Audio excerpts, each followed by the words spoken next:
I can hold my breath practically forever, boasted Thistle. Can you, Goose? Do I have to? Oh, come on, it'll be fun, quacked Duck. I'll time you. Fine, said Goose, and he took a big breath. So did Thistle. Duck counted. 1 hippopotamus, 2 hippopotamus, all the way to 11, when Goose collapsed. I win, said Thistle, doing a little spin. You are so good at that, I bet you really could have lasted forever, exclaimed Duck.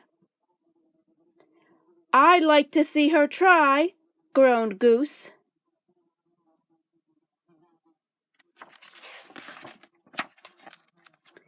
So what else do you do around here for fun? Quacked Thistle.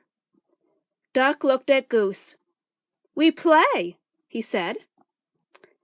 I bet I'll win, quacked Thistle. We run around the meadow or kick our ball, said Goose. There is no winning. Then why bother, said Thistle. Last one to the top of the hill is a rotten egg. And off she ran. Well, I guess I'm the rotten egg, Goose said. Come on, Goose, Duck yelled. Let's see how fast Thistle can run downhill. Can't we just watch the clouds instead? Honked Goose. But Thistle and Duck were too far ahead to hear him.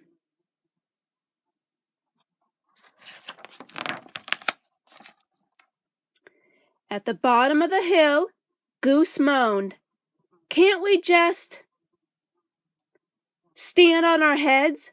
Thistle interrupted. Of course. But first, let's have a who can hop on one foot the longest match. A walk across a log challenge. A balance a stick on your head contest. And a jump over a bush race. When it was time to stand on their heads, Goose had had enough.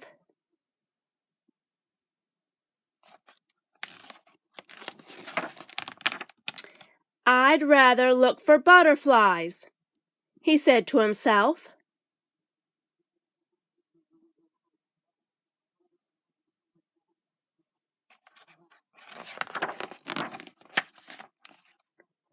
On your marks, get set, Thistle quacked. Ready, Goose? But Goose was nowhere in sight. Time me, okay, Duck? Said Thistle. Duck sighed. Sure.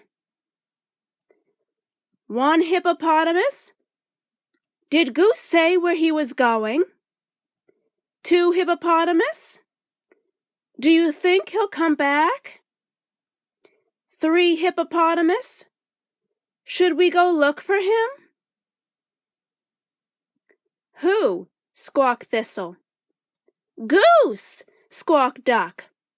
Oh, that guy was going to lose anyway. Now let's see if I can beat my personal record. Keep counting. What is your record, Thistle? 3,513. By 6 hippopotamus, Duck had had enough.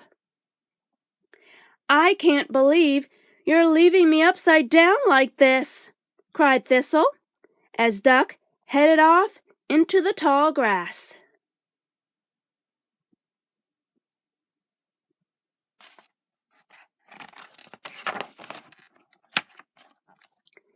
Duck looked for Goose in all their favorite places, but the lily pond was empty.